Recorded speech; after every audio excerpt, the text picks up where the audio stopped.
অতএব বাংলাদেশ যে কারো বাপের না, সেটা 800 বছর আগে লক্ষণ সেনকে এই দেশের মানুষ যেভাবে বুঝিয়ে দিয়েছিল, 2024 সালের জুলাই এবং আগস্টে শেখ পরিবারকে আবার বুঝিয়ে দেওয়া হয়েছে বাংলাদেশ কারো বাপের না। শেখ পরিবারের কাছে এই বাংলাদেশ 72 থেকে 75-এও ইজারা দেওয়া হয় নাই, 16 বছর ইজারা দেওয়া হয় নাই, আগামীতেও দেওয়া হবে না। যারা নমরুদ এবং ফেরাউনের উত্তরসূরি ছিলেন, নেতা কর্মীদেরকে লক্ষ লক্ষ অবরুদ্ধ এবং অনিয়ন্ত্রিত অবস্থায় রেখে পালিয়ে ওনার প্রভুর দরবারে গিয়ে প্রমাণ করেছিলেন আমার 1700 শহীদের প্রত্যেকটা লাশের প্রতি ফোঁটা রক্তের বদলা নেয়ার বিচার করা। সেই চৈতন্যের প্রথমতম স্লোগান ছিল দেয়ালে দেয়ালে যে শহীদ আবু সাইদ মুগ্ধ, শেষ হয় নাই যুদ্ধ। আমরা এখন পর্যন্ত দেখি নাই অন্তর্বর্তীকালীন সরকার গত 4.5 মাসে একটা তদন্ত কমিশন করেছে।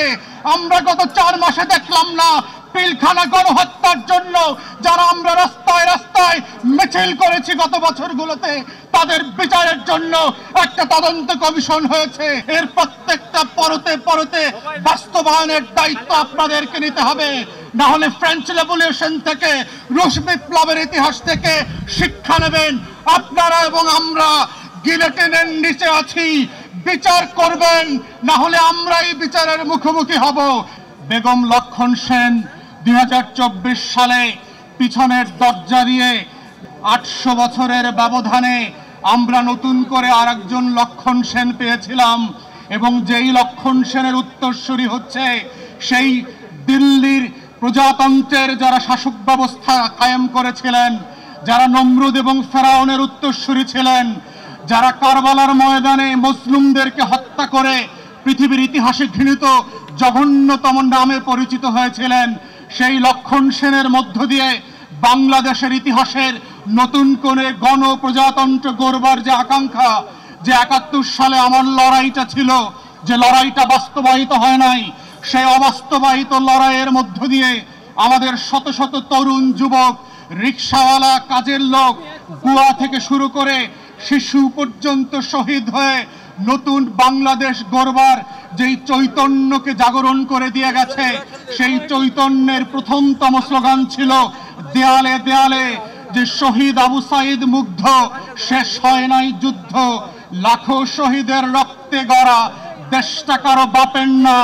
যারা ব্যাকডোর দিয়ে আওয়ামী লীগকে পুনর্বাসনের দুঃস্বপ্ন দেখছেন, আওয়ামী লীগ যেভাবে বাংলার ইতিহাসে মুসলিম লীগ হয়ে গেছে, যারা আওয়ামী লীগকে পুনর্বাসনের চেষ্টা করবে, যারা সংস্কারের বদলে, বিচারের বদলে আওয়ামী লীগের নেতাদেরকে গ্রেফতার করবার বদলে লুটপাটের রাজতন্ত্র কায়েম করছে, তাদেরকে মনে করিয়ে দিতে চাই মুসলিম লীগের ইতিহাস থেকে শেখেন।